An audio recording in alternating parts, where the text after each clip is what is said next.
Hi, this is Jennifer Bailey from Sing to Kids. Thank you for joining us for the Reset and Renew 2021 virtual conference by the Music Crew. Today I'm going to be presenting a session called Sequencing Ukulele Instruction for Any Age or Grade. Let's begin. During this session, you may want to have your favorite ukulele curriculum nearby. If you don't have an ukulele curriculum, may I suggest Sing and Strum? That's the curriculum that I developed for my students, and it is available on Teachers Pay Teachers. You'll want to have an instrument nearby if you want to play and try some of these things out. You also want to consider having student ukuleles. If you're working with elementary age students, I really recommend sopranos. But if you're working with middle school students, a concert ukulele may be a better fit for students with slightly larger frames. And then for your own purposes, you'll want a snark tuner that will assist you in tuning your instrument and your student instruments. And then oftentimes I keep felt picks available for my students, especially for those little hands that have not built a lot of callus in their strumming hand. And we may use the felt picks from time to time just to offset the chance that a student may develop blister.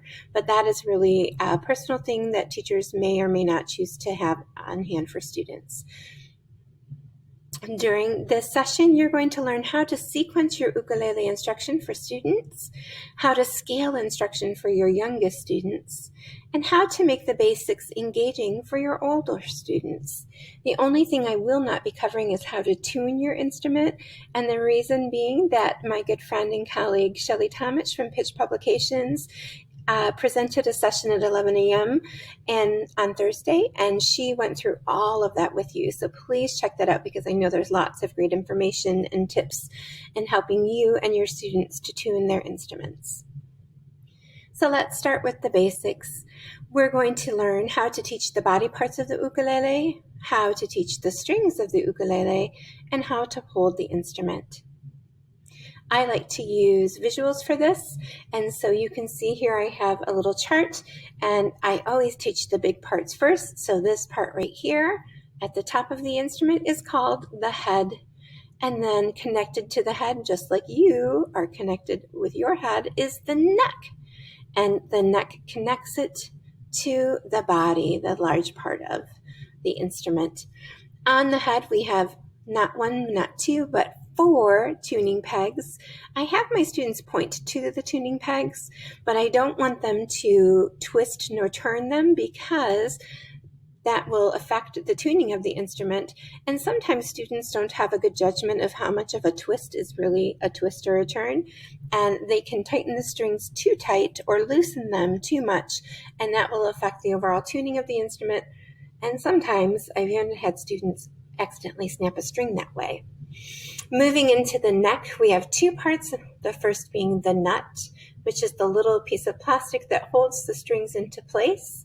And then we have the frets, and here they're silver. Sometimes on your instruments they may be gold, and that helps us to know where to place our fingers to play certain pitches on each string. Then on our body, we have 2 parts. We have the bridge down here at the bottom, which holds the strings to the bottom part of the instrument. And we have the sound hole. Oftentimes students want to strum over the sound hole, and I always encourage them to move that strum right between where the sound hole and the neck meet. That is the sweet spot for strumming. Knowing these different parts of the instrument is so helpful as you begin your chord work or your tab work, so that as you're telling students where to place fingers or how to hold the instrument, they know what body part you're referring to and can move and adapt quickly on the instrument. Next, we're going to talk about the strings of the instrument, and you can see if we're holding the instruments up and down, string number 1 is the G string, then we have C, E, and A. And when my students play them, it should sound something like this. Now, I will confess I have a low G string on my instrument that I'm playing for you today, so it will sound slightly different than maybe your instrument, but it should sound. And so I will have my students pluck each string And oftentimes what I do is I have them compare what they're hearing against my strings, and then if they need to be tuned, they can come up for me to tune their instrument. But I want them to know the placement of the strings, the G, C, E, and A string, so that when I say put your first finger on the A string between the second and third fret, they know where to place that finger. There are many mnemonics you can use to help your students remember the order of the strings, and I love for my students to create their own sayings to help them remember. So you could do things like good cats eat apples. I don't know if they really do. My students love gotta catch 'em all, because Pokemon is still a big thing when you're third and fourth and fifth graders. You could do things like good chipmunks eat acorns. But again, you could have any mnemonic that would help you work and learn those string names, and having students create their own is really meaningful. There is a saying, my dog has fleas, and I've actually researched the origins of that, and I've not really been able to find why that's associated with the strings of the instrument, other than I think it's just a way to sort of audiate or memorize the intervals between the strings. So although that's very popular and I've heard that many, many times, I find it more helpful to teach my students a mnemonic to remember the order of the strings, and then for me to play the strings and have them do theirs and compare the tuning as they hear it. Lastly, we want to talk about how to hold the instrument. This is my son in the picture. He was a fourth grader in my school this year and was able to learn the ukulele with me. So first and foremost, I want my students to be in a seated position. How they're seated, some students feel really comfortable sitting on the floor and are able to kind of cradle the ukulele in their lap. Other students prefer to be in a chair or a stool. So be in a seated position, the ukulele body against your body, supporting the neck with your left hand and strumming with your right hand between that sound hole and where the neck connects to the body. The next thing we're going to talk about is whether you should teach chords or tab first. And the truth is, it's really a matter of personal preference. For me, the most important thing is that you teach both to your students over time. Starting with chords or strumming, in my opinion, gives students a feeling of immediate success and excitement, and helps them to want to continue on with the instrument. Starting with tab gives students an opportunity to learn and play melody, to understand individual pitches on the instrument, and to gain strength in their fingers. So you'll have to make a decision what is best for you. For me, I like to begin by teaching chords, and the first thing I start with is a C7 chord, very simply because it's the easiest chord to teach on there. And so, well, I should say the easiest using a finger. So we start with the C7 chord, and we walk to C7's cousin's house, that's how I say it in my class, down to the C chord. We meet some neighbors, the F chord and the A minor chord, and then we meet that neighbor, and I put that in quotations because the G or G7 chord, depending on which one you choose to teach in your class, can be the most challenging chord for students to play because it requires the coordination of 3 fingers versus 1 to 2 fingers, and it just always is the chord that kids struggle with. But once they get it, they're so proud, and that really opens the floodgates to learning other chords, because once they can master 3 fingers on the instrument, learning the E minor chord and D minor chord and other things become very, very easy. And you can see here I have visuals to show the fingerings for each chord. So when we're learning them, those visuals are always present for my students so they can see, like we were talking about earlier, here's my G, C, E, all with open strings. And then my A chord has the dot with the first finger on it. C chord, same structure with the third finger. And we always talk about walking down to our cousin's house because they're on the same street. And then they get to meet some neighbors, so they can meet the F chord and the A minor chord, which they would lift just the first finger. And then last in the sequence is to teach either the G7 or the G chord, which requires 3 fingers to play that chord. In terms of sequencing songs, I like to start with folk songs that my students all know, things that we have done in previous music classes. The challenge with folk songs is that in order to start them with the basics, doing 1-chord songs and 2-chord songs, my students, especially my older kids, perceive those as songs that feel a little babyish. So one of the ways I've been able to work around that and get my students to learn the basics through folk material is to have them perform or record songs for my younger students. So we're going to learn a 1-chord song. We're going to learn John the Rabbit or Rain, Rain, Go Away. But the reason we're learning it is because I want you to make a recording for my kindergarten or first grade students or a buddy class. And they're going to use that song because they're learning it in music class. So if I can put a purpose behind learning the song that is beyond just learning the chord, I find that my students buy in and will go through some of the folk material with me because they know that it's helping another grade level in their music classes. If you're not aware of some of the channels on YouTube, Ukuleleans is a great channel to check out. They have chord warm-ups for different chord progressions. So you can go in and find a chord progression using the C and the F chord. You can see a chord progression for C, F, and G, one for A minor. And they're just a lovely resource to have at your fingertips to not only find songs that are appropriate for your students, but to find that chord practice that your kids so desperately need as they're learning to toggle between one chord and another. That takes time for students. And so, learning one chord is one thing, but then learning to pair that chord with its tonic or dominant partner can be a big challenge. So I love using their site for those kinds of warm-ups. And then lastly, finding child-friendly pop play-alongs is always a hit with my students. And for every folk song that my students learn, I try to pair that with some kind of pop play-along song for them so that they feel like I've learned the folk song. I did that for learning the chord or for helping the younger students, but now I'm also going to play something that I perceive as being at my age or grade level. So here are some of the folk songs that I do with my students. This is Rain, Rain, Go Away. We're just learning one chord.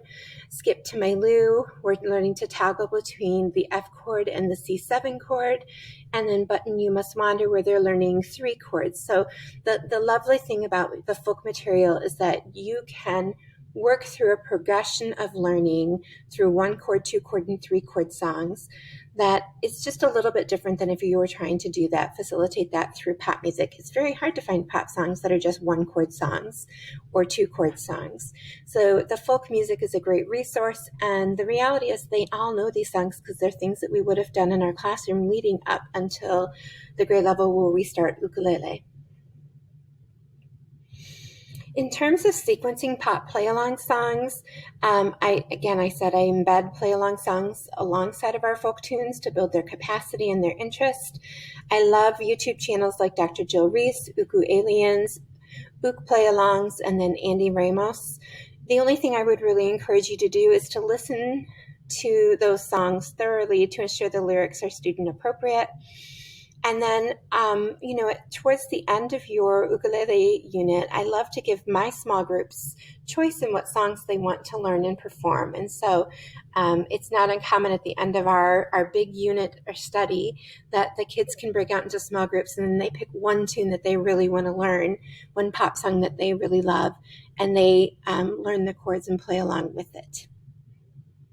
So what I'd love to do is I'm going to stop here, and if you saw my digital notebook session from the other day, I'm going to share with you my ukulele digital notebook so you can see how I sequence that instruction for students and what that might look over a period of time, what that looks like over a period of time. So hold on just a moment. We're going to transition to another. So this is my 5th grade virtual ukulele notebook that I use with my students. This is just the cover page, and then here is the table of contents. There's the introduction, parts of the instrument, the strings and strumming patterns that we're going to use, and then the breakdown of the chords that we'll learn, and the songs that are associated with each one of those chords. And you can see all of these are hyperlinks, so that if I were to click on this, it would take me to those specific songs. And that's a great way to organize information and help make this accessible to your students when they're learning remotely, or they're, they have an instrument at home and they want to be able to practice. And then also I always put in their weekly assignments so that they can see from week to week what it is that they're supposed to be working on. And if they're supposed to record something to show me that they have mastered a certain skill or a certain chord, those assignments are embedded in there with the links to the recording that we're going to be using. And just as you saw earlier, there's my an instrument overview, the fingers that we're going to use, the strings and frets, and then I embed some strumming patterns for them to practice, because I want them to build their capacity to think about what they're doing rhythmically as well as strumming. So you can see that's there, as well as the basics of the chords. And the very first chord we learn is C7, and then we go right into Lime and the Coconut. So day one, they all learn to play a C7 chord, and they learn to strum along to this particular song. We use two different strumming patterns to do so. And the thing I love about this, and why I start with strumming first, is that they all go home excited about the fact that they played their first song on the ukulele in music class. And that's what is told to parents, and parents are happy and excited for them. And it just builds this wonderful excitement about learning the instrument. This particular clip came off of YouTube. I use the Muppet version just because it's a little bit silly and keeps them engaged. From C7, we walk down to the C7's cousin house, the C chord, and we do a couple folk tunes, so John the Rabbit, and all they have to do in this song is do the response, yes, ma'am.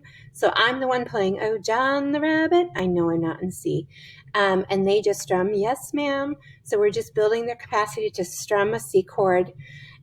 We do other folk songs like Rain, Rain, Go Away, and Mouse, Mousey in the Housey. Again, songs they would have learned in kindergarten and first grade, but I frame it that we're learning these songs, and I do a video of them playing the song, and we share it with the kindergarten and first grade students so that those students can sing along with them as they're learning the instrument. Giving them a purpose in learning the song helps them to move past the fact that they're playing a song they learned in kindergarten or first grade. And once they feel good about their C chord, we learn Linus and Lucy from Peanuts. And so the lovely thing about this is about 90% of the chord is 90% of the song is a C chord. There is a quick jaunt into C minor. It's so fast, I don't even want them to worry about it. And there is a quick F and G. And then the neat thing is it builds their curiosity. They're like, oh, there are other chords we could be playing. But again, the majority of the song is in C, and they love playing along with it. And then here you can see there's an assignment there, and I have links to Flipgrid so that they can go in and complete playing a C7 or a C chord. They have to strum it 4 times for me. And I share this with you because my students were learning remotely this year. Every child got an instrument in their hands while we were in remote learning. So they were doing all of their ukulele practice from home. Here's the F chord. There's that chord practice that I was talking about from Ukuleans. And then moving into their next song, Don't Worry, Be Happy. So you can find really lovely pop music that's I would say lyric appropriate. That's always the challenge, is finding things that are lyric appropriate for students at any age or grade. So this was one my students loved and played along with. There's another assignment. And then we moved into Best Day of My Life. Again, has more than a C chord and an F chord. You can see there's an A minor there. There's actually a D minor chord for just a split second. But the majority of the song stays in C and F, and they love playing those pop tunes so that they feel connected to music that feels closer to what they listen to on a daily basis. And then another assignment, and then we introduced the G chord. This is a song that a friend of mine put together, and then we did Lowrider. Now, here's what I'm going to say about this. Lowrider is the entire song is in G. It is literally a one-chord song. So it's lovely to teach the G chord because they play the song through the entire piece. But also, this is where I introduce playing and reading tab, because there's that little melody, bum, bum, bum, bum, bum, bum, bum, bum, bum, bum, bum, bum. And I can get my kids playing that with some instruction. So that's where tab gets introduced. And then we go back and start playing other folk tunes, basic melodies via tab this way. But this is the first place that we experience tab and play it. And they think it's so cool to play it along with this song. And their parents all know this tune. They go home and talk about it, and they're excited. And by now, 3 or 4 or 5 kids have bought an ukulele to play at home, which is also an exciting, fun thing. I'm going to move on here.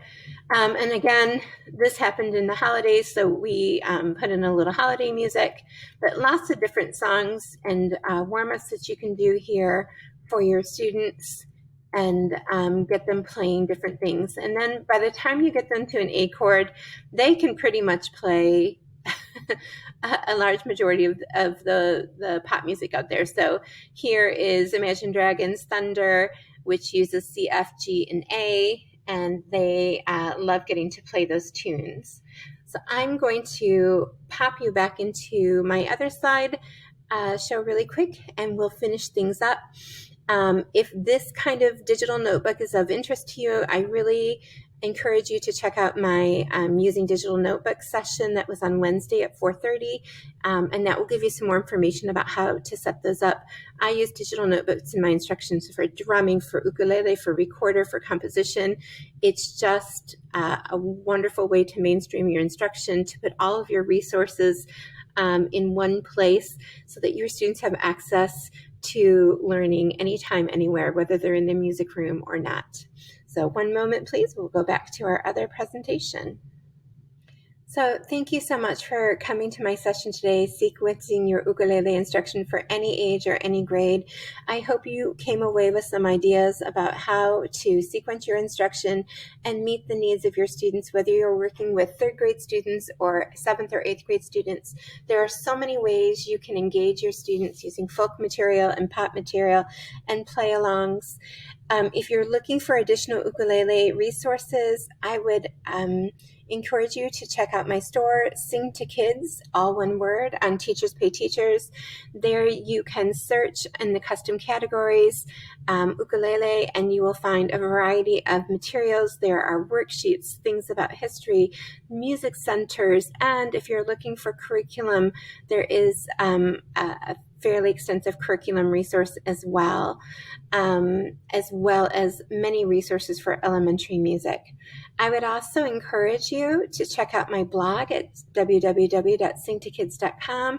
There I love to blog about things that are near and dear to my heart in elementary music, and using the Find It Fast categories on the right-hand side, you can look up ukulele and find lots and lots of resources. How I sequence my instruction, a brief history of the ukulele. You can find just a variety of posts about ukulele instruction, as I have learned and taught ukulele for the last, I think, probably 8 or 9 years now.